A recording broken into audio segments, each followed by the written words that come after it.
Bonjour et bienvenue sur ma chaîne YouTube Maîtresse lit un livre. Aujourd'hui, je vous lis les chapitres 11 et 12 du livre Le Tour du monde en 80 jours de Jules Verne. Chapitre 11, où Phileas Fogg achète une monture à un prix fabuleux. Le train était parti à l'heure réglementaire. Il emportait un certain nombre de voyageurs, quelques officiers, des fonctionnaires civils et des négociants en opium et en indigo, que leur commerce appelait dans la partie orientale de la péninsule. Passepartout occupait le même compartiment que son maître. Un troisième voyageur se trouvait placé dans le coin opposé. C'était le brigadier général Sir Francis Cromarty, l'un des partenaires de M. Fogg pendant la traversée de Suez à Bombay, qui rejoignait ses troupes cantonnées auprès de Bénarès. Sir Francis Cromarty, grand, blond, âgé de 50 ans environ, qui s'était fort distingué pendant la dernière révolte des Cipayes, eût véritablement mérité la qualification d'indigène. Depuis son jeune âge, il habitait l'Inde et n'avait fait que de rares apparitions dans son pays natal. C'était un homme instruit qui aurait volontiers donné des renseignements sur les coutumes, l'histoire, l'organisation du pays hindou, si Phileas Fogg eût été homme à les demander. Mais ce gentleman ne demandait rien. Il ne voyageait pas, il décrivait une circonférence. C'était un corps grave, parcourant une orbite autour du globe terrestre, suivant les lois de la mécanique rationnelle. En ce moment, il refaisait dans son esprit le calcul des heures dépensées depuis son départ de Londres, et il se fût frotté les mains s'il lui était dans sa nature de faire un mouvement inutile. Sir Francis Cromarty n'était pas sans avoir reconnu l'originalité de son compagnon de route, bien qu'il ne l'eût étudié que les cartes à la main et entre deux robres.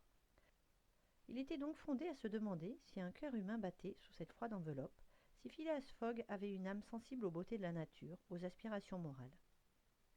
Pour lui, cela faisait question. De tous les originaux que le brigadier général avait rencontrés, aucun n'était comparable à ce produit des sciences exactes. Phileas Fogg n'avait point caché à Sir Francis Cromarty son projet de voyage autour du monde, ni dans quelles conditions il l'opérait. Le brigadier général ne vit dans ce pari qu'une excentricité sans but utile et à laquelle manquerait nécessairement le transir benefaciendo, qui doit guider tout homme raisonnable. Au train dont marchait le bizarre gentleman, il passerait évidemment sans rien faire, ni pour lui, ni pour les autres. Une heure après avoir quitté Bombay, le train, franchissant les viaducs, avait traversé l'île Salsette et courait sur le continent. À la station de Kalyan, il laissa sur la droite l'embranchement qui, par Kandala et Poona, descend vers le sud-est de l'Inde, et il gagna la station de Powell. À ce point, il s'engagea dans les montagnes très ramifiées de Ghat occidental, chaînes à base de trappes et de basalte, dont les plus hauts sommets sont couverts de bois épais. De temps à autre, Sir Francis Cromarty et Phileas Fogg échangeaient quelques paroles, et, à ce moment, le brigadier général, relevant une conversation qui tombait souvent, dit « Il y a quelques années, monsieur Fogg, vous auriez éprouvé, en cet endroit, un retard qui eût probablement compromis votre itinéraire. » « Pourquoi cela, Sir Francis ?»« Parce que le chemin de fer s'arrêtait à la base de ces montagnes, qu'il fallait traverser en palanquin ou à dos de poney jusqu'à la station de Kandala, située sur le versant opposé. » « Ce retard n'eût aucunement dérangé l'économie de mon programme, » répondit M. Fogg. « Je ne suis pas sans avoir prévu l'éventualité de certains obstacles. »« Cependant, M. Fogg, reprit le brigadier général, vous risquez d'avoir une fort mauvaise affaire sur les bras avec l'aventure de ce garçon. » Passepartout, les pieds entortillés dans sa couverture de voyage, dormait profondément et ne rêvait guère que l'on parlât de lui. « Le gouvernement anglais est extrêmement sévère et avec raison pour ce genre de délit, reprit Sir Francis Cromarty. Il tient par-dessus tout à ce que l'on respecte les coutumes religieuses des hindous, et si votre domestique eût été pris... »« Eh bien, s'il eût été pris, Sir Francis, répondit M. Fogg, il aurait été condamné, il aurait subi sa peine, et puis il serait revenu tranquillement en Europe. Je ne vois pas en quoi cette affaire eût pu retarder son maître. » Et là-dessus, la conversation retomba. Pendant la nuit, le train franchit les Ghats, passa à Nassik, et le lendemain, 21 octobre, il s'élança à travers un pays relativement plat, formé par le territoire de Khandeish. La campagne, bien cultivée, était semée de bourgades, au-dessus desquelles le minaret de la pagode remplaçait le clocher de l'église européenne. De nombreux petits cours d'eau, la plupart affluents ou sous-affluents de Godavéry, irriguaient cette contrée fertile. Passepartout, réveillé, regardait et ne pouvait croire qu'il traversait le pays des hindous dans un train du Great Peninsular Railway. Cela lui paraissait invraisemblable, et cependant rien de plus réel. La locomotive, dirigée par le bras d'un mécanicien anglais et chauffée de houille anglaise, lançait sa fumée sur les plantations de cotonniers, de caféiers, de muscadiers, de girofliers, de poivriers rouges. La vapeur se contournait en spirale autour des groupes de palmiers. entre lesquels apparaissaient de pittoresques bungalows, quelques viharis, sortes de monastères abandonnés, et des temples merveilleux qui enrichissaient l'inépuisable ornementation de l'architecture indienne. Puis d'immenses étendues de terrain se dessinaient à perte de vue, des jungles où ne manquaient ni les serpents ni les tigres qu'épouvantaient les hennissements du train, et enfin des forêts, fendues par le tracé de la voie, encore hantées d'éléphants, qui d'un œil pensif regardaient passer le convoi échevelé. Pendant cette matinée, au-delà de la station de Maligom, les voyageurs traversèrent ce territoire funeste qui fut si souvent ensanglanté par les sectateurs de la déesse Kali. Non loin s'élevait Ellora et ses pagodes admirables, non loin la célèbre Aurungabad, la capitale du farouche Aurangzeb, maintenant simple chef-lieu de l'une des provinces détachées du royaume de Nizam. C'était sur cette contrée que Feringuet, le chef des Thugs, le roi des étrangleurs, exerçait sa domination. Ces assassins, unis dans une association insaisissable, étranglaient, en l'honneur de la déesse de la mort, des victimes de tout âge, sans jamais verser de sang, et il fut un temps où l'on ne pouvait fouiller un endroit quelconque de ce sol sans y trouver un cadavre. Le gouvernement anglais a bien pu empêcher ces meurtres dans une notable proportion, mais l'épouvantable association existe toujours et fonctionne encore. À 12h30, le train s'arrêta à la station de Burhanpur, et Passepartout put s'y procurer, à prix d'or, une paire de babouches, agrémentées de perles fausses, qu'il chaussa avec un sentiment d'évidente vanité. Les voyageurs déjeunèrent rapidement et repartirent pour la station d'Azugur, après avoir un instant côtoyé la rive de Tapti, petit fleuve qui va se jeter dans le golfe de Cambay, près de Surat. Il est opportun de faire connaître quelle pensée occupait alors l'esprit de Passepartout. Jusqu'à son arrivée à Bombay, il avait cru et pu croire que les choses en resteraient là. Mais maintenant, depuis qu'il filait à toute vapeur à travers l'Inde, un revirement s'était fait dans son esprit. Son naturel lui revenait au galop. Il retrouvait les idées fantaisistes de sa jeunesse, il prenait au sérieux les projets de son maître, il croyait à la réalité du pari, conséquemment à ce tour du monde et à ce maximum de temps qu'il ne fallait pas dépasser. Déjà même, il s'inquiétait des retards possibles, des accidents qui pouvaient survenir en route, et il se sentait comme intéressé dans cette gageure et tremblait à la pensée qu'il avait pu la compromettre la veille par son impardonnable badauderie. Aussi, beaucoup moins flegmatique que M. Fogg, il était beaucoup plus inquiet. Il comptait recompter les jours écoulés, maudissait les haltes du train, l'accusait de lenteur et blâmait in petto M. Fogg de n'avoir pas promis une prime aux mécaniciens. Il ne savait pas, le brave garçon, que ce qui était possible sur un paquebot ne l'était plus sur un chemin de fer dont la vitesse est réglementée. Vers le soir, on s'engagea dans les défilés des montagnes de Sudpur qui séparent le territoire de Khandeish et celui de Bundelkund. Le lendemain, 22 octobre, sur une question de Sir Francis Cromarty, Passepartout ayant consulté sa montre, répondit qu'il était 3 heures du matin. Et en effet, cette fameuse montre, toujours réglée sur le méridien de Greenwich, qui se trouvait à près de 77 degrés dans l'ouest, devait retarder et retarder en effet de 4 heures. Sir Francis rectifia donc l'heure donnée par Passepartout, auquel il fit la même observation que celui-ci avait déjà reçue de la part de Fix. Il essaya de lui faire comprendre qu'il devait se régler sur chaque nouveau méridien et que, puisqu'il marchait constamment vers l'est, c'est-à-dire au devant du soleil, les jours étaient plus courts d'autant de fois 4 minutes qu'il y avait de degrés parcourus. Ce fut inutile. Que l'entêté garçon eût compris ou non l'observation du brigadier général, il s'obstina à ne pas avancer sa montre, qu'il maintint invariablement à l'heure de Londres. Innocente manie d'ailleurs, et qui ne pouvait nuire à personne. À 8 heures du matin et à 15 miles en avant de la station de Rothal, le train s'arrêta au milieu d'une vaste clairière bordée de quelques bungalows et de cabanes d'ouvriers. Le conducteur du train passa devant la ligne des wagons en disant « Les voyageurs descendent d'ici ».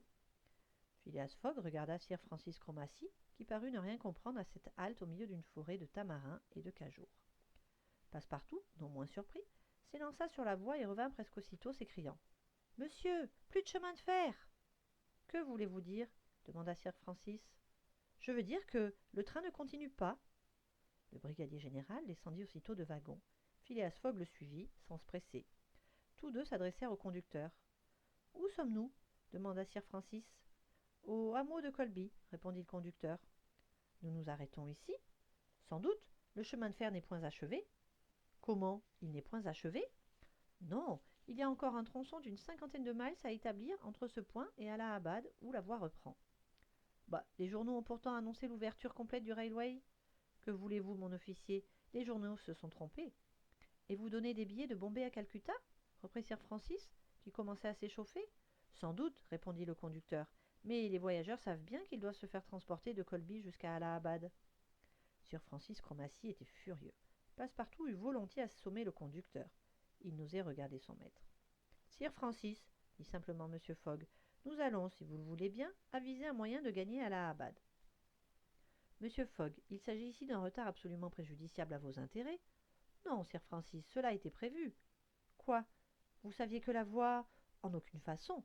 Mais je savais qu'un obstacle quelconque surgirait tôt ou tard sur ma route.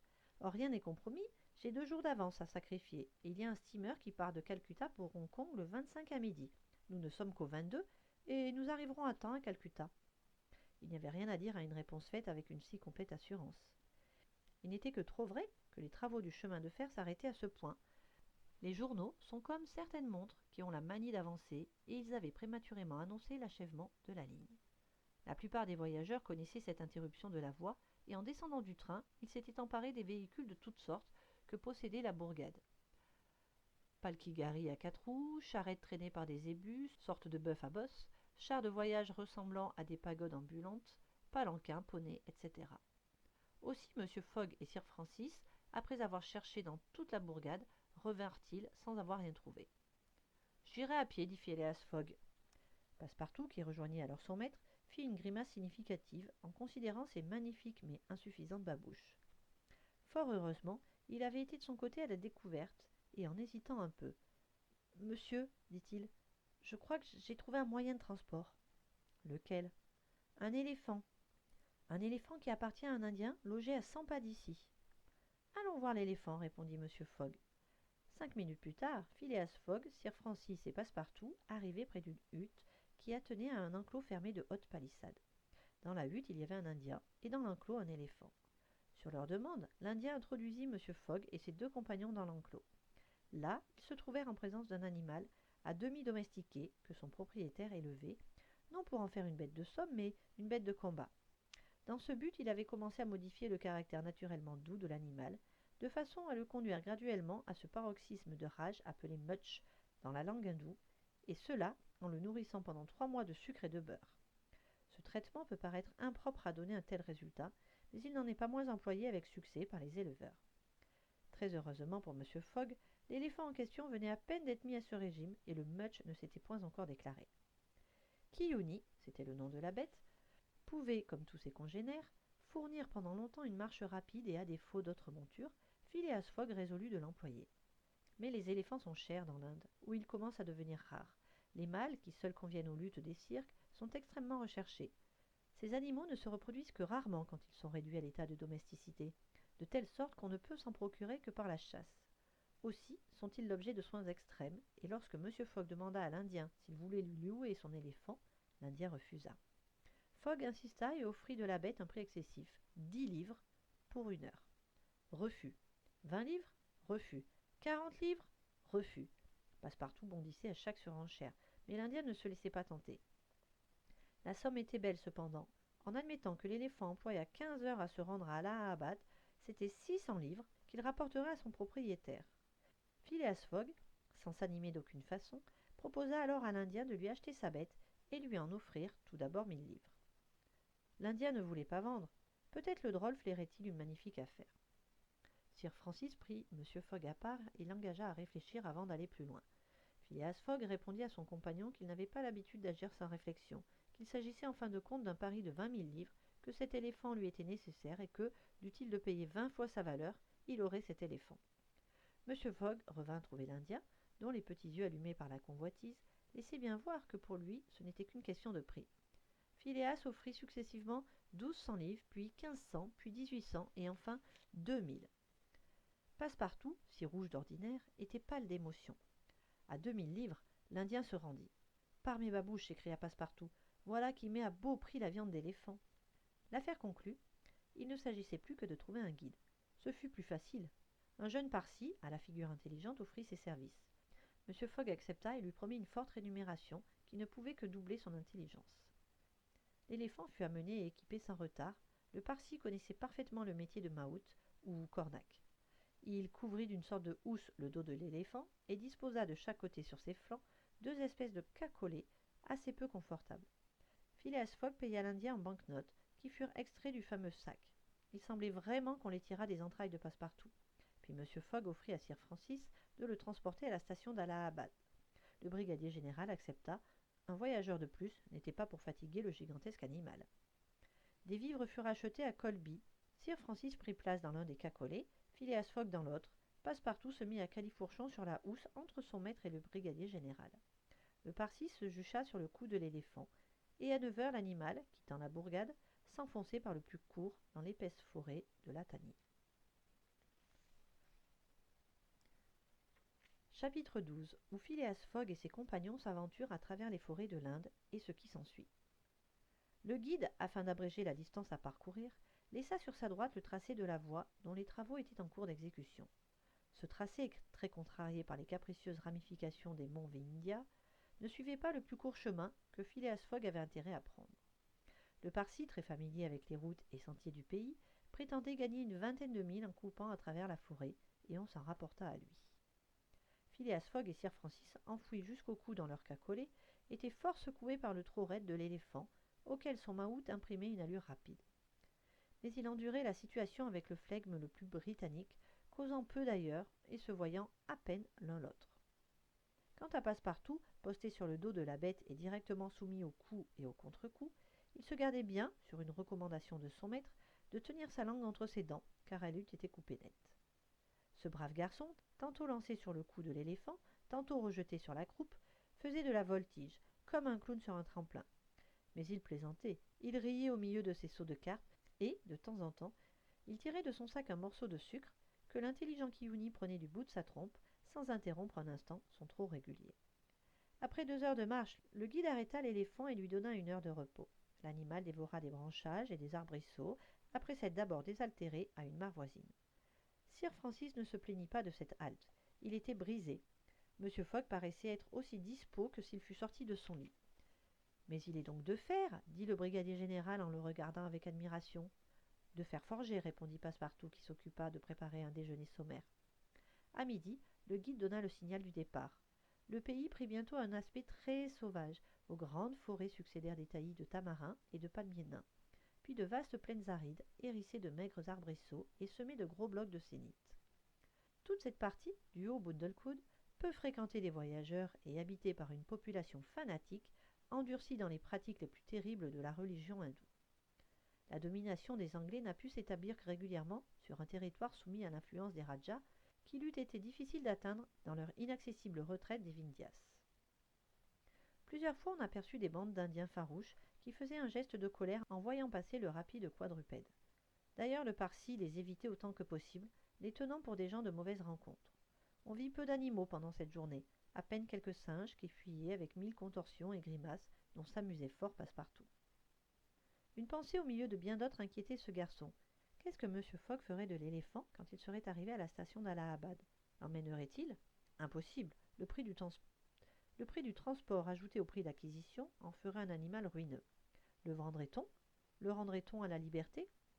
Cette inestimable bête méritait bien qu'on eût des égards pour elle. Si par hasard M. Fogg lui en faisait cadeau à lui, Passepartout, il en serait très embarrassé. Cela ne laissait pas de le préoccuper. À 8 heures du soir, la principale chaîne des Vindhyas avait été franchie et les voyageurs firent halte au pied du versant septentrional dans un bungalow en ruine. La distance parcourue pendant cette journée était d'environ 25 milles, et il en restait autant à faire pour atteindre la station d'Allahabad. La nuit était froide, à l'intérieur du bungalow, le Parsi alluma un feu de branches sèches dont la chaleur fut très appréciée. Le souper se composa de provisions achetées à Colby, les voyageurs mangèrent en gens harassés et moulus, la conversation qui commença par quelques phrases entrecoupées se termina bientôt par des ronflements sonores. Le guide veilla près de Kiouni qui s'endormit debout, appuyé au tronc d'un gros arbre. Nul incident ne signala cette nuit. Quelques rugissements de guépards et de panthères troublèrent parfois le silence, mêlés à des ricanements aigus de singes. Mais les carnassiers s'en tinrent à des cris et ne firent aucune démonstration hostile contre les hôtes du bungalow. Sir Francis dormit lourdement comme un brave militaire rompu de fatigue. Passepartout, dans un sommeil agité, recommença en rêve les culbutes de la veille. Quant à M. Fogg, il reposa aussi paisiblement que s'il eût été dans sa tranquille maison de Saville Row. À 6 heures du matin, on se remit en marche. Le guide espérait arriver à la station d'Allahabad le soir même. De cette façon, M. Fogg ne perdrait qu'une partie de ses 48 heures économisées depuis le commencement du voyage. On descendit les dernières rampes des Vindhias. Kiouni avait repris son allure rapide.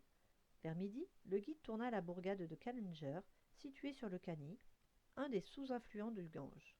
Il évitait toujours les lieux habités, se sentant plus en sûreté dans ces campagnes désertes, qui marquent les premières dépressions du bassin du grand fleuve. La station d'Allahabad n'était pas à 12 miles dans le nord-est. On fit halte sous un bouquet de bananiers, dont les fruits aussi sains que le pain, aussi succulents que la crème, disent les voyageurs, furent extrêmement appréciés. À 2 heures, le guide entra sous le couvert d'une épaisse forêt qu'il devait traverser sur un espace de plusieurs miles. Il préférait voyager ainsi à l'abri des bois. En tout cas, il n'avait fait jusqu'alors aucune rencontre fâcheuse. Et le voyage semblait devoir s'accomplir sans accident, quand l'éléphant, donnant quelques signes d'inquiétude, s'arrêta soudain. Il était 4 heures alors. « Qu'y a-t-il » demanda Sir Francis, qui releva la tête au-dessus de son cacolet. « Je ne sais pas, mon officier, » répondit le Parsi, en prêtant l'oreille à un murmure confus qui passait sous l'épaisse ramure. Quelques instants après, ce murmure devint plus définissable. On eût dit un concert encore fort éloigné, des voix humaines et d'instruments de cuivre. Passepartout était tout yeux, tout oreille. M. Fogg attendait patiemment, sans prononcer une parole. Le Parsi sauta à terre, attacha l'éléphant à un arbre et s'enfonça au plus épais du taillis. Quelques minutes plus tard, il revint, disant « Une procession de brahmanes qui se dirige de ce côté. S'il est possible, évitons d'être vus. » Le guide détacha l'éléphant et le conduisit dans un fourré, en recommandant aux voyageurs de ne point mettre pied à terre. Lui-même se tint prêt à enfourcher rapidement sa monture si la fuite devenait nécessaire. Mais il pensa que la troupe des fidèles passerait sans l'apercevoir, car l'épaisseur du feuillage le dissimulait entièrement. Le bruit discordant des voix et des instruments se rapprochait. Des chants monotones se mêlaient au son des tambours et des cymbales. Bientôt, la tête de la procession apparut sous les arbres, à une 50aine de pas du poste occupé par M. Fogg et ses compagnons. Il distinguait aisément, à travers les branches, le curieux personnel de cette cérémonie religieuse. En première ligne s'avançaient des prêtres, coiffés de mitres et vêtus de longues robes chamarrées. Ils étaient entourés d'hommes, de femmes, d'enfants, qui faisaient entendre une sorte de psalmodie funèbre interrompue à intervalles égaux par des coups de tam-tam et de cymbales. Derrière eux, sur un char aux larges roues, dont les rayons et la jante figuraient un entrelacement de serpents, apparut une statue hideuse, traînée par 2 couples de zébus richement caparaçonnés. Cette statue avait 4 bras, le corps colorié d'un rouge sombre, les yeux hagards, les cheveux emmêlés, la langue pendante, les lèvres teintes de henné et de bétel. À son cou s'enroulait un collier de tête de mort, à ses flancs une ceinture de mains coupées. On se tenait debout sur un géant terrassé auquel le chef manquait. Sir Francis reconnut cette statue. « C'est la déesse Kali, » murmura-t-il, « la déesse de l'amour et de la mort. »« De la mort, j'y consens, mais de l'amour, jamais !» dit Passepartout. « La vilaine bonne femme !» Le Parsi lui fit signe de se taire. Autour de la statue s'agitait, se démenait, se convulsionnait un groupe de vieux fakirs zébrés de bandes d'ocre, couverts d'incisions cruciales qui laissaient échapper leur sang, goutte à goutte, énergumènes stupides, qui dans les grandes cérémonies hindoues se précipitent encore sous les roues du char de Jagannath. Derrière eux, quelques brahmanes, dans toute la somptuosité de leur costume oriental, traînaient une femme qui se soutenait à peine. Cette femme était jeune, blanche comme une Européenne. Sa tête, son cou, ses épaules, ses oreilles, ses bras, ses mains, ses orteils étaient surchargés de bijoux, colliers, bracelets, boucles et bagues. Une tunique lamée d'or, recouverte d'une mousseline légère, dessinait les contours de sa taille. Derrière cette jeune femme, contraste violent pour les yeux, des gardes armés de sabres nus passaient à leur ceinture et de longs pistolets damasquinés portaient un cadavre sur un palanquin. C'était le corps d'un vieillard revêtu de ses opulents habits de Raja, ayant, comme en sa vie, le turban brodé de perles, la robe tissue de soie et d'or, la ceinture de cachemire diamantée et ses magnifiques armes de prince indien. Puis des musiciens et une arrière-garde fanatiques dont les cris couvraient parfois l'assourdissant fracas des instruments fermaient le cortège. Sir Francis regardait toute cette pompe d'un air singulièrement attristé et se tournant vers le guide. « Un sutty, dit-il. » Le Parsi fit un signe affirmatif et mit un doigt sur ses lèvres. La longue procession se déroula lentement sous les arbres et bientôt ces derniers rangs disparurent dans la profondeur de la forêt. Peu à peu les chants s'éteignirent, il y eut encore quelques éclats de cris lointains, et enfin, à tout ce tumulte succéda un profond silence. Phileas Fogg avait entendu ce mot, prononcé par Sir Francis, et aussitôt que la procession eut disparu. « Qu'est-ce qu'un sutty » demanda-t-il. « Un sutty, monsieur Fogg, répondit le brigadier général, c'est un sacrifice humain, mais un sacrifice volontaire. Cette femme que vous venez de voir sera brûlée demain aux premières heures du jour. Ah, les gueux s'écria Passepartout, qui ne put retenir ce cri d'indignation. Et ce cadavre demanda M. Fogg. C'est celui du prince, son mari, répondit le guide, un rajah indépendant de Bundlecoud. Comment reprit Phileas Fogg, sans que sa voix trahît la moindre émotion. Ces barbares coutumes subsistent encore dans l'Inde, et les Anglais n'ont pu les détruire. Dans la plus grande partie de l'Inde, répondit Sir Francis Cromarty, ces sacrifices ne s'accomplissent plus, mais nous n'avons aucune influence sur ces contrées sauvages et principalement sur ce territoire de Bundlecoud. Tout le revers septentrional des Vindhias est le théâtre de meurtres et de pillages incessants. La malheureuse, murmurait Passepartout, brûlée vive. Oui, reprit le brigadier général, brûlée, et si elle ne l'était pas, vous ne sauriez croire à quelles misérables conditions elle se verrait réduite par ses proches. On lui raserait les cheveux, on la nourrirait à peine de quelques poignées de riz, et on la repousserait.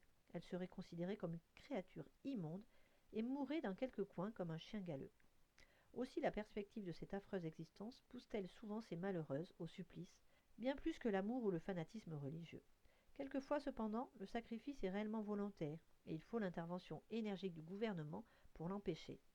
Ainsi, il y a quelques années, je résidais à Bombay quand une jeune veuve vint demander au gouverneur l'autorisation de se brûler avec le corps de son mari. Comme vous le pensez bien, le gouverneur refusa. Alors la veuve quitta la ville, se réfugia chez un rajah indépendant, et là, elle consomma son sacrifice. Pendant le récit du brigadier général, le guide secouait la tête, et quand le récit fut achevé, « Le sacrifice qui aura lieu demain, au lever du jour, n'est pas volontaire, dit-il. »« Comment le savez-vous ?»« C'est une histoire que tout le monde connaît dans le Bundlecoud, » répondit le guide.